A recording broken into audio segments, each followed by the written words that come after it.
আজি আপোনালোক দেখাব গৈছো 2 BHK এটা ফ্ল্যাট সেল কৰিব খুব ধুনিয়া মই এটা ড্ৰয়িং কাম ডাইনিং ৰুমত ঠিক আছে এনেকা যোৱাৰ লগে লগে আপোনালোকে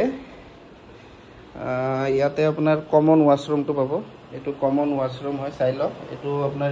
ওয়েস্টাৰ্ন হয় এডজাস্টমেন্ট ফ্যান আছে এটা বেসিন দিয়া আছে হাত ধোৱাৰ কাৰণে ইয়াতে এটা বেডৰুম দিয়া আছে এটা বেডৰুম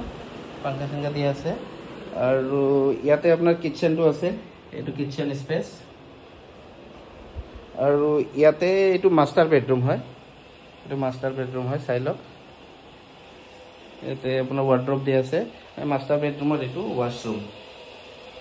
এই ফ্ল্যাটটো সেল কৰিব সেল প্রাইস আছে 35 লাখ স্লাইড নেগোশিয়েবল লোকেশন হল হাতীগাঁও নিয়ার গ্লোবাল হসপিটাল আৰু এটো আপোনাৰ হাৰ্ডলি 2 বছৰ হৈছে আৰু কাৰ্পেট এৰিয়া আছে 720 স্কয়াৰ ফিট ইউটিউবত চালে সাবস্ক্ৰাইব কৰি লব ইনস্টা ফেসবুকত চালে লাইক কমেন্ট আৰু ফলো কৰি লব